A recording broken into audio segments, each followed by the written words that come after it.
For more than 1,000 years, the resurrected Sith Empire advanced unchecked in deep space. All the while, we Jedi believed the Sith were extinct.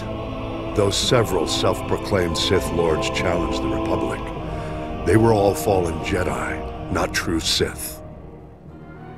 The true Sith were the biological descendants of the ancient red-skinned race native to Korriban. The true Sith were extinct, except those who fled into exile 900 years ago. The success of their reincarnated civilization is testimony to the dark genius of the Sith Emperor. But the dedication of the Imperial people must be acknowledged as well. In our brief glimpses into the Empire's secret history, one name stands out: Grand Moff Odile Viken, the founder of the modern Imperial military. As a child, Viken was one of the few hundred survivors who fled the carnage on Korriban at the end of the Great Hyperspace War. To escape their enemies, the Emperor led a small fleet of Sith ships in a hyperspace jump into uncharted regions. The exiled fleet wandered in deep space for many years thereafter. During this time, Viken learned navigation and became one of the fleet's most respected pilots. The survivors finally settled on the jungle world of Dromund Kaas. There, the Emperor revealed his vision to build a new civilization of unrivaled efficiency. And he promised his people vengeance. He promised them an empire destined to dominate the galaxy. An empire destined to bring about the Republic's destruction.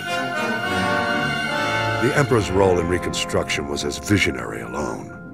He's said to have withdrawn into isolation and left the logistics to a newly formed Dark Council and to loyal Imperial leaders like Odile Viken.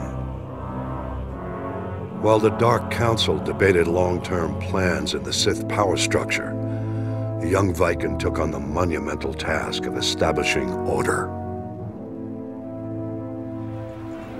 Viken drafted every non-Force user of age into the new Imperial military. He then developed the Imperial Military Training Regimen that remains to this day.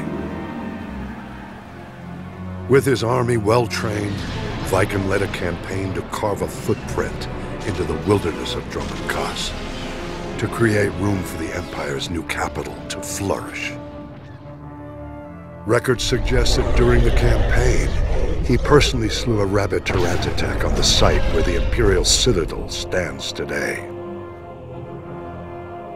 After establishing the Empire's dominion on Dromund Kaas, Viken turned his attention to constructing a new Imperial Navy. Dividing his troops between engineering, mining, and manufacturing, he laid the groundwork for an ambitious plan: the creation of the Imperial Armada. By his own estimates, the task would take centuries. Viken knew he would never see even a fraction of his plan's success.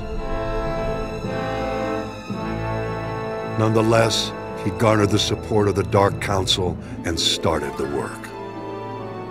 It was this act which earned Viken the honor of being the first Grand Moff recognized in the new Imperial military. Grand Moff Viken was eventually killed during an Imperial campaign to conquer an alien system in deep space. He died in battle on the bridge of a prototype Star Destroyer, a fitting end to the first Imperial Grand Moff.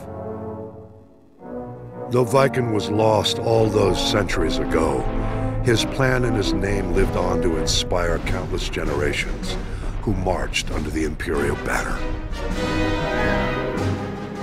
Viken's story represents the surprising loyalty the Imperial citizens show to an empire in which they will always be subservient to the Sith. I believe the roots of this loyalty lie in the events of the Great Hyperspace War. I'll explain my theory in a subsequent report.